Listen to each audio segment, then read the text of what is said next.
والله ولا لو ملاين مايو sababtoo ah Sahra dad dushaasan ka aqaana inay goor fanaanad tahay wadankan rasiidan ku tahay dad colaade dhexmartay manihin dad waxna dhexmareen manihin marka arintaasi waan beeninaya waayo there is no reason ma daragtay aniga Sahra ay xiri karto aan bay wax igu adeegsan karto aniguna colaado ma hayo iyaduna colaado ma hayso marka arintaas wax kama jiraan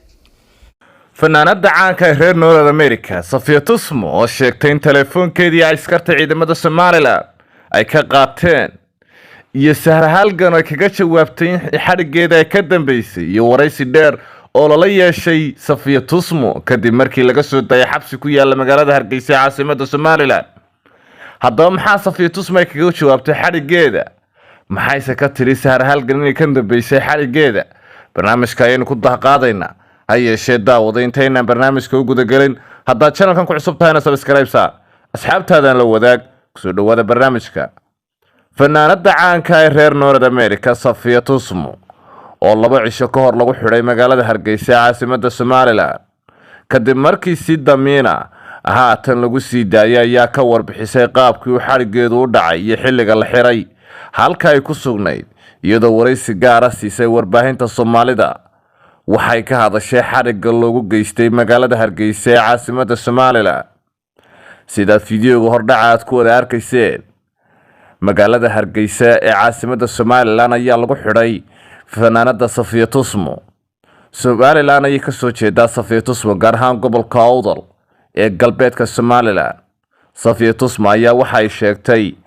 inay 2 bisha ka soo kacday oo ay ka soo baxday magaalada Ohio ee gobolka Columbus iyadoo transit hal maalin ku ahayd magaalada Addis Ababa ee xarunta wadanka Ethiopia halkaas oo hal maalin joogtay ay soo gaadhay magaalada Hargeysa caasimadda Somaliland balse ciidamada booliiska ee Somaliland ayaa ka kaxeeyay afaafka hore ee telefishinka caalamiga ee Home Cable TV fanaanada ayaa la geeyay saldhigga Ibrahim Koodbuur balse saacado ay ku xidhneed halkaasi ayaa loo sii gudbiyay xabsiga weyn ee magaalada Hargeysa balse fanaanada Safia Tusmo ayaa sida waraysiga ku sheegtay waxa soo daayay wasiir Saachin oo ah wasiir ka tirsan xukuumadda Somaliland gaar ahaan xusbiga kulmiye ee talada Somaliland haya wasiir Saachin ayaa wasiir ka soo jeeda galbeedka Somaliland gaar ahaan gobolka Awdal fanaanada Safia Tusmo ayaa waxay sheegtay in aanay garanin cid xarigeeda ka dambeysay balse su'aal uu weydiiyay wariyaha Deeq Darajo ku sugan gobolka Minnesota ee dalka Mareykanka ayaa yiri ma waxaan maqlaynay muddooyinkii u dambeeyay xarigaaga ay ka dambeysay fanaanada Sahra halgan oo ku sugan gudaha Somaliland balse eedahaasi ayay beenisay Safia Tusmo waxayna sheegtay in Safia Tusmo ay tahay fanaanad ay taqaan oo korka ay ka taqaan wax colaadan in aanay dhex marin Safia Tusmo hadalkeeda sii wadata ayaa waxay sheegtay ma garanayo cid ilaaliye cid xarigeygan ka dambeysay balse wixii wara ee soo kordha waxaan ka sugaynaa laamaha amniga iyo wixii xarigeyga ka dambeeyay Safia Tusmo su'aal la weydiiyay ayaa ahayd in telefoonkeedii ay haystaan ciidamada booliiska ee Somaliland oo ay baarayaan wariye Deeq Darajo ayaa weydiiyay sababta lagu baarayo telefoonkooda Safia Tusmo ayaa waxay sheegtay in gudaha Somaliland iyo Soomaaliya guud ahaan qaaradda Afrika ay yihiin dalal soo koraya muhiimna ay tahay in la baaro waxa laalay wixii soo galaya dalka maadaama ay Afrika halakeeyeen urur argagixiso oo ka dagaalama gudaha Afrika waxay tiri telefoonkaygii waxa haysta ciidamada booliiska ee Somaliland kuwaas oo baaraya waxaan rajaynayaa bay tiri in maalmaha soo socda ilaa biri ilaa isbuucyadan soo socda telefoonkaygii la soo celin doono muddooyinkii u dambeeyay waxa baraha bulshada ku jirtay in Safia Tusmo lagu eedeeyay inay taageerto ururada argagixisada ee ka dagaalama gudaha Soomaaliya gaar ahaan koonfurta ee bartamaha Soomaaliya gaar ahaan ururka Al-Shabaab balse eedahaasi fanaanada Safia Tusmo ayaan ahayn eedo sal iyo raad toona leh Safia Tusmo ayaa abwaanad mujaajiraysto fanaanad ku sugan oo markii hore deganeed gobolka Minnesota ee dalka Mareykanka haddaba Sahra halgan ayay ka fogeysay eedahaasi iyo inay xarigeeda ay ka dambeysay haddaba daawadayaal waraysigii dheeraa ee Safiya Tusmo la yeeshay wariyaha caanka ee Deeq Darajo fadlan la yardhageyso wixii kaaga baxana iyo sidaad u aragto xarigaana fadlan commentiga nagu reeb rajal kalena keenay meel bal igey oo ma aragtay qol bal igey gogol cusub oo la ii soo gaday si sharfan oo wanaagsan bal igey just magacayga bal iga qoray wax kale la iima weydiin subaxdiina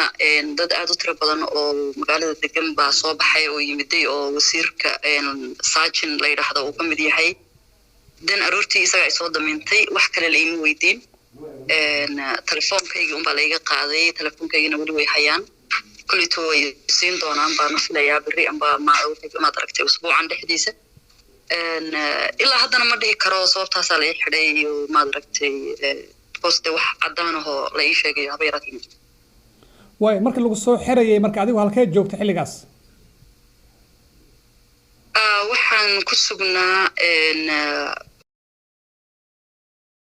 iyo wariye Fahima isla soconay waxaan ku sugnay xarunta Home Cable hortiisa ayaan ku sugnaa waya warar kala duwan ayaa soo baxaya oo in xarigaada ay ka dambeysay gabar fanaanad ah oo magaalada Hargeysa caan ka ah oo lagu magacaabo Sahra Halgan arintaasi maxaa ka jira wallahi walaalo malayn maayo sababtoo ah Sahra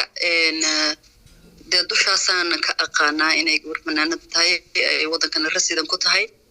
dad colaadii dhex martay manihin dad waxna dhex mareen manihin marka arintaasi waan beeninayaa waayo there is no reason ma aragtay aniga Sahra ii xiri karto aan bay wax igu adeegsan karto aniguna colaad ma hayo iyaduna colaad ma hayso marka arintaas wax kama jiraan ma jira fanaan kale aad ka shaki qabto in xarigaada uu ka dambeeyay wallahi qof aniga aan ka shaki qabo haduu jiro waa raadsan lahaaba ما دركت أو عند إسلاهي قف كسبة وحكة تنبيه قف كسبة وحي كسمة قف ما دركت عن إسلاهي باور بولي هاي أو ما دركت حبسي يقولي ترى أو وحنا قد حيان أولادنا ده مرتين ما جرت شعبك سوماليلاند سديو أركين مركي مغلين إن لو بحري شعبك سوماليلاند ده هرت كله تاني دك وطن كان أول شيء بان كمده هاي رصيدنا وانكو هاي محن كل هذا وان دجنا هاي أنا قهرت dadka waxaan u sheegayaa Soomaaliland socoto kuma ahi is my home oo meel aan deganahay oo aan guri ku leeyahay oo rasiidan ka hayo caruurtayda ka soo jeedaan de gabadhoodii oo la xiray ma aragtay de shacbi kasta oo qof laga xiro soo ugu xumaan lahaa bay ugu xumaadeen waanay de soo daayeen oo inta ma aragtay subaxdiiba way ku guuleysteen marka waxaan u arkaa de intaan ma aragtay soo faaran ka arkay